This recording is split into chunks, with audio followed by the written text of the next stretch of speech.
Up over here. Still owe me all the dreams. You know, Captain, it's all the same.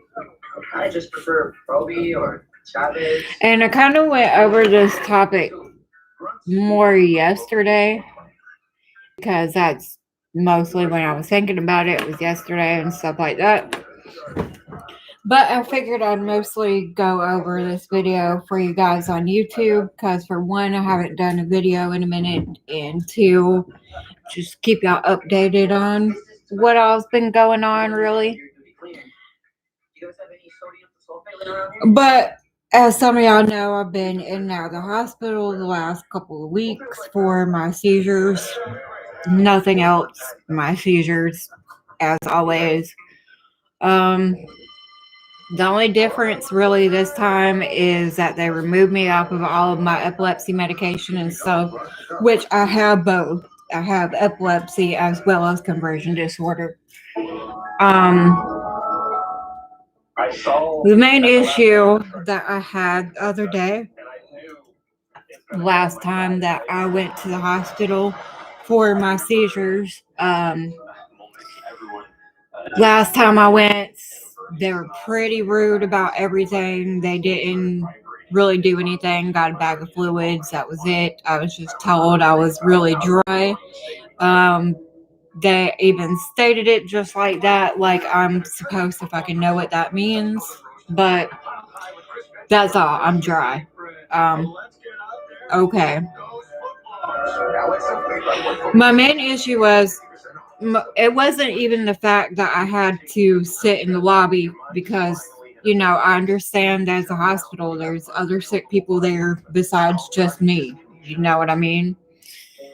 So I was okay with being sat in the, you know, in the lobby to have to wait because I wasn't actually having any epileptic events at that time.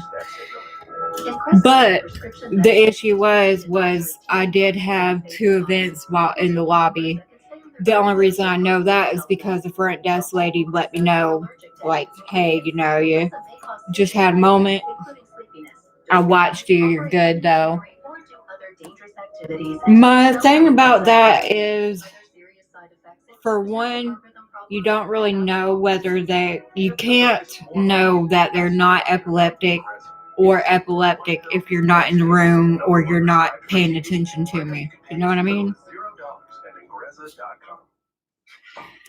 I had mentioned to them, before I even get to that point, I had to wait a good minute in the lobby, which, like I said, it wasn't no big deal because I understand there was other sick people in there. I was told there was no rooms altogether. They had to get one cleaned out and I'd be sent to the back as soon as possible.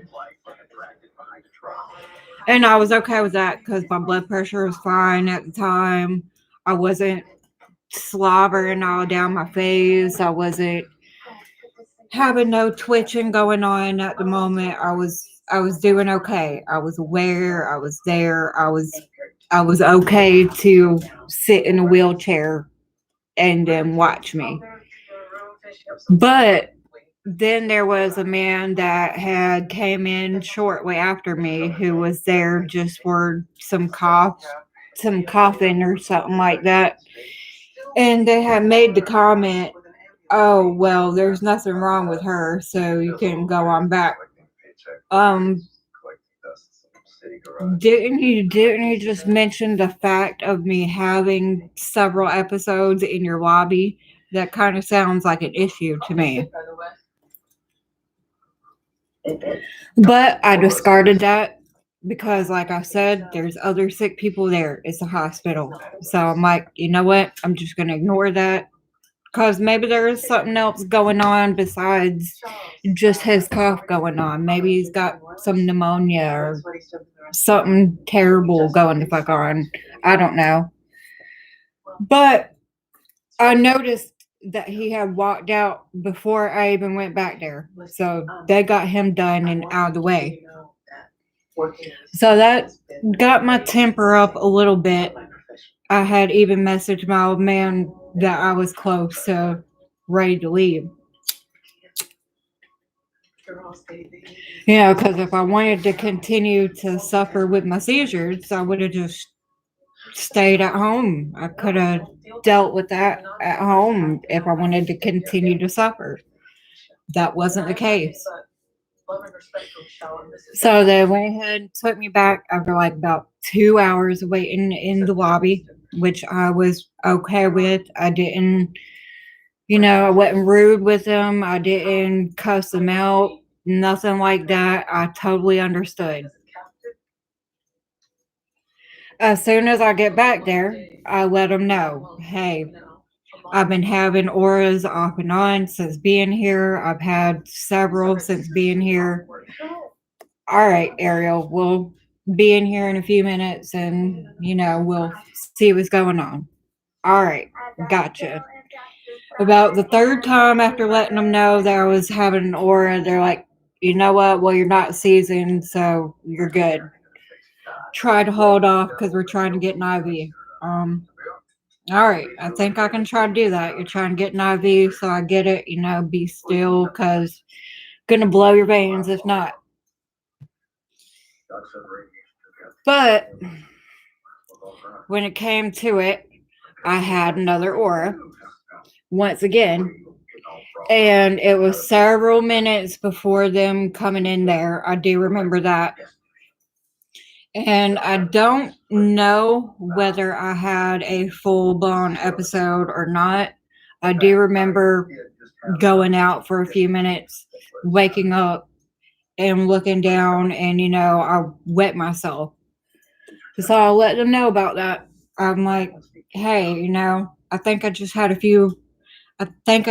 episode a few minutes ago, and I wet myself.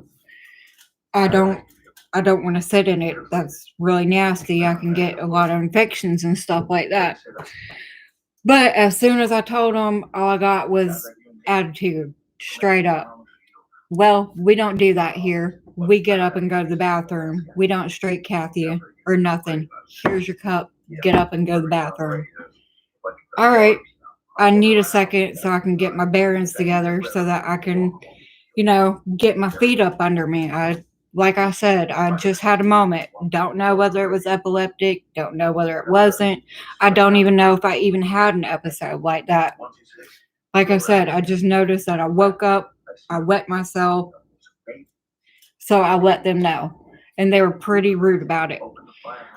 Um, so after that point, I got an attitude. I let them know, that nurse right there, I don't want her back in my room. Every single time she would come in there, she would make some smart ass remark about me being in there. And for those of you that don't know, I have to wind up, I go quite a bit because my seizures are not controlled in the slightest. And they keep taking away my medications because they want to figure that shit out for themselves. And then when they finally learn it, they put me back on my meds and stuff like that. Right now, just so happens to be one of those times where I'm out of meds. I'm out of a neurologist. I'm dealing with that right now. So I'm having to suffer with all of them, not just the epileptic seizures, but the non epileptic seizures as well. That's right. It's been a long 6 weeks. Yeah, and oftentimes they even play off of each other. Like I'll have already had an epileptic episode and that'll be done and over with, but I will continuously still have seizures and they will be the non epileptic seizures. But every time that they kind of hear the conversion disorder, it's automatically thrown out the window that I have the other ones. And they're really, really rude about it up here. But yet, they feel like it's that important enough that they have to keep keeping me in the hospital, not just sending me home every time. I've only been sent home these last 2 times because I wasn't seasoned at the time. They were able to get them under control. But The other times they have not. I've had to continuously stay in the hospital. The first time they kept me in ICU not long ago, actually, about 3, 4 weeks ago. And then the week after that, I had to go right back. They kept me overnight for observation. Went back the third time. They gave me medications, including epileptic medications. I think it was like Cerebix, Ativan, and some Depakote, or Depakote might be the same thing. I'm not sure. But several different seizure medications, which eventually worked. But they still don't want me taking anything until I go and see the new neurologist, which I don't go to until this Thursday. And she's 2 hours away, so that's not an easy me just be able to call and be like, hey, I'm having a bad time right now. I'm having to continuously go to the hospital. I can't do that. My neurologist up here doesn't care. That's why I'm going to this new neurologist. And I even let her know at the hospital, that's why I'm going to this new neurologist. Me and my current neurologist, we are having communication issues. It's just all of it. Oh, well, where are y'all having the mixed communication at? Everywhere. All of it. Every single thing that I say goes in one ear and completely out of the other. I mean, he'll act like he hears me. Yeah, all right, gotcha. Yeah, sure thing. Okay. But in actuality, no, he didn't hear a damn word that I said. But someone else from my family or friends or something like that can go in there and say the exact same thing that I said, and it gets listened to.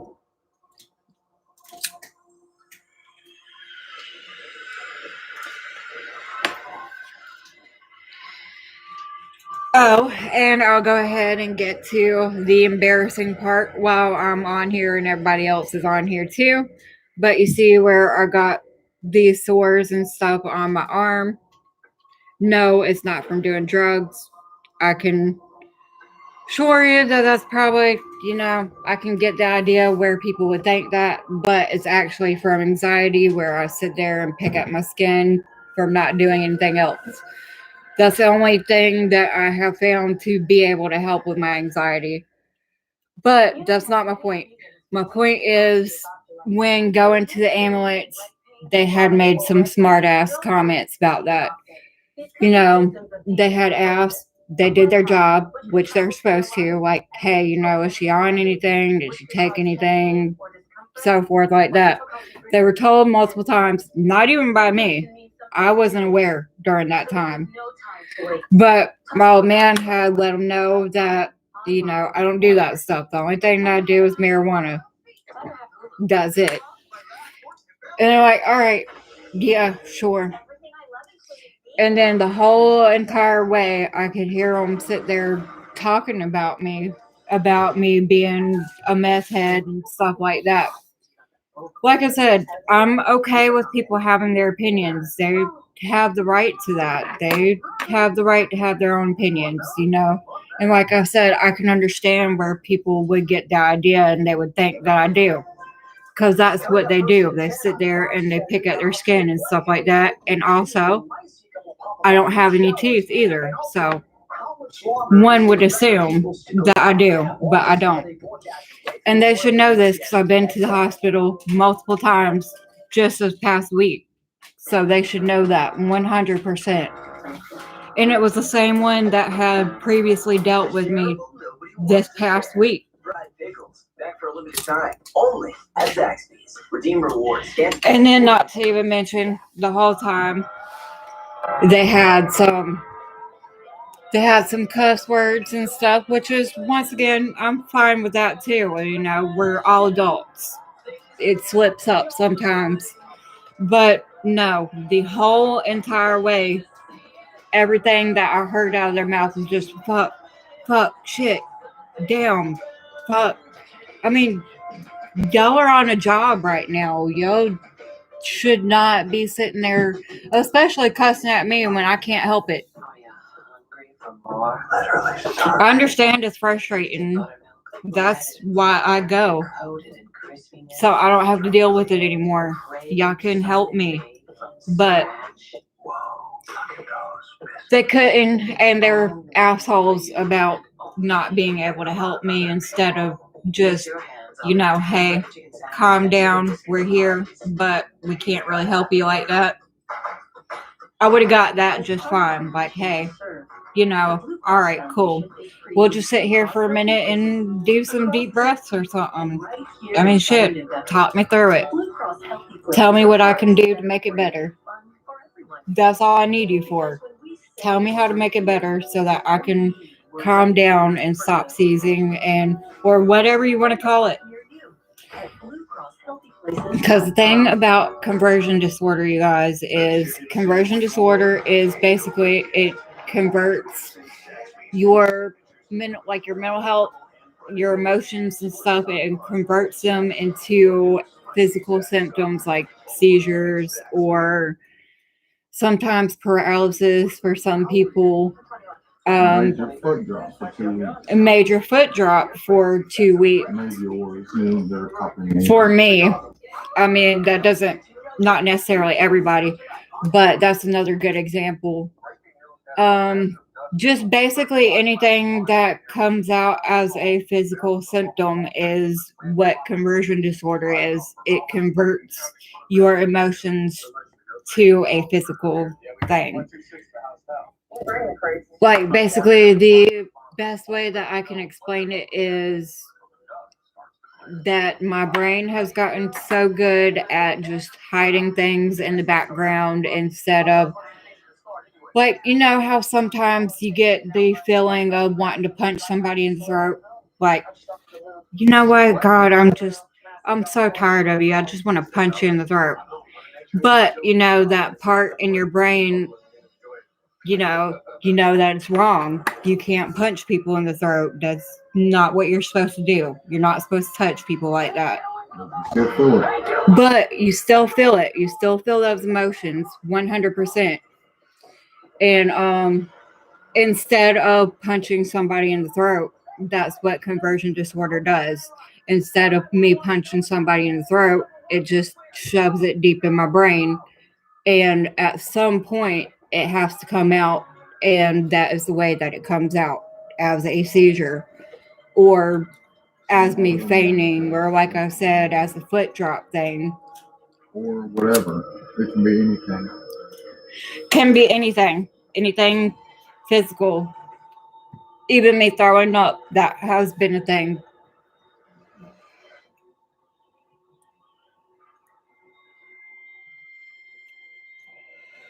And oftentimes I get blamed for it because it is considered a mental health condition rather than a physical condition, I guess. It can be considered physical condition, but it's not normally. Like from a car accident, or there's many different causes of non-epileptic seizures, not just from, your emotions and stuff like that, but people who have diabetes, some of them have seizures and stuff like that, and they don't have to be epileptic at all.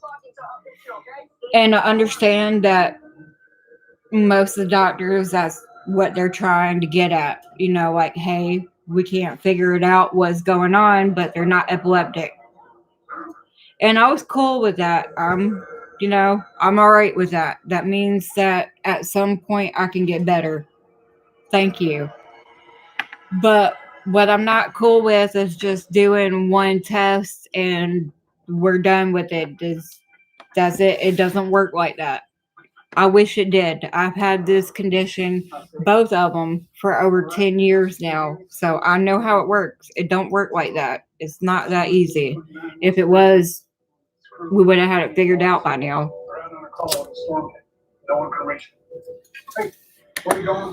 Oh, I'm still kind of stressing a little bit. Because, the feelings, the auras and stuff, they still happen. They're still there. It's just the past 2 days I've been able to control them a little bit better because I've been more aware of it. Like, oh, okay, I know what's up. It's not anything that's epileptic that's going on right now. I know that for a fact. So right now my body's just telling me I need to get up because I've been sleeping 16, 18, 21 hours, however many hours that I've been sleeping. So that's usually another way of my body telling me, hey, it's time to get up.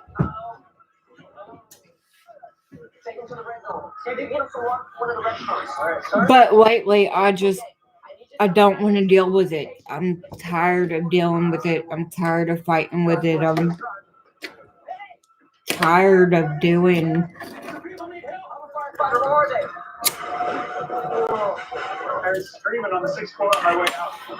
I mean, it wouldn't be so bad if it was just like one seizure a month or one every other week or something like that. That'd be cool. But here recently, they've been just about every day. And not just one of them, but multiple back to back. And I'll take my CBD drops and stuff like that too. And they help sometimes, but not always.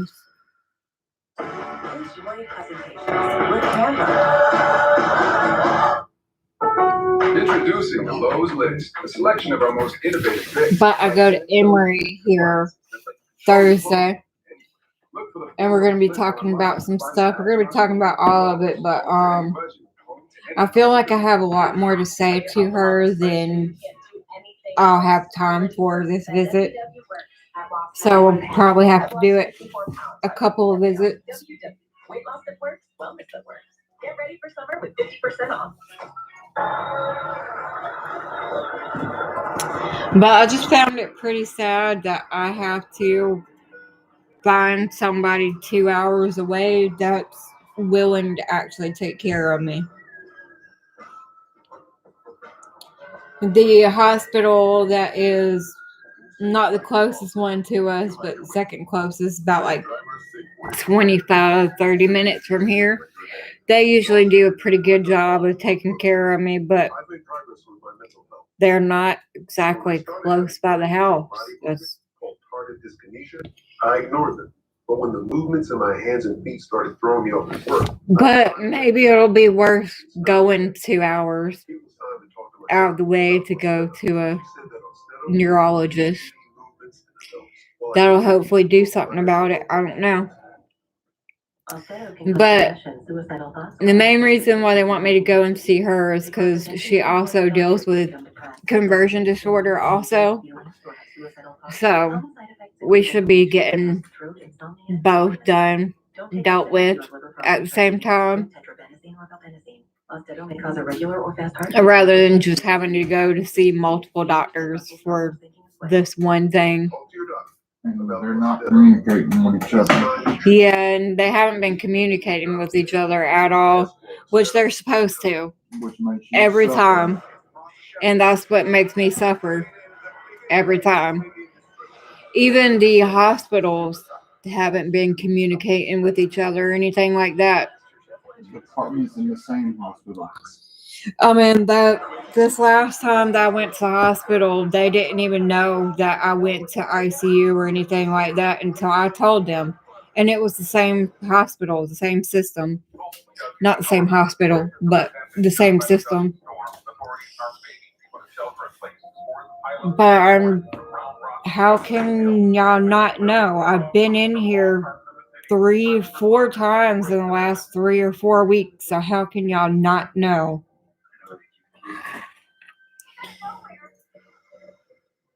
I'm still stressing out. I'm gonna actually be going by myself this time, and I'll be going to Atlanta by Lyft, I guess. I think. I'm not sure. But Medicaid transportation,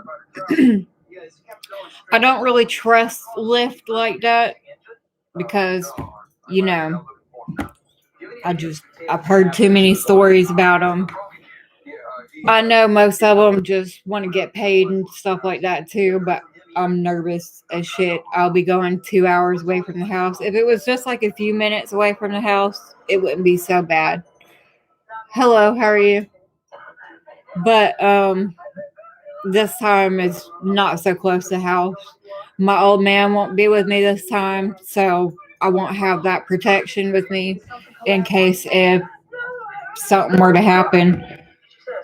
I mean, I've had 2 male drivers so far, and they haven't gone that far, but you never know. Like I said, and plus, I watch too much TV too to be comfortable with, falling asleep on the ride or anything like that.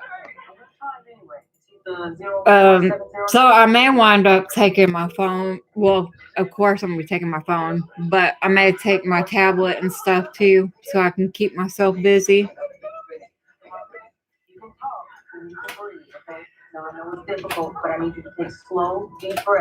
But I don't know. And I'm pretty small, so there's not much defending myself. I mean, I could try, but I'm not gonna lie. I'm out of shape. We've been sitting here for quite a while. And like I said, I'm also pretty small, so there. Please, nobody get any ideas and try to come and murder me, please. But I just figured I'd let that be known. I don't know why, but at that time, it's just what it was. Oh, the other good news is that my nephew will be here in 2 days. So he'll be here Wednesday. Probably Wednesday morning. I think my mom said should be somewhere before lunchtime. So he should be here pretty early Monday morning. I mean, Monday, but Wednesday. So I'm excited about that. I thought they were going to have them in Atlanta, but they're not. They're still having them in Thomaston, which is where they live. Which is normally what you do. You go to the place where you're at to have a baby and stuff. But the hospital where my niece was born in Atlanta was a really good place. So that's just where they were comfortable at.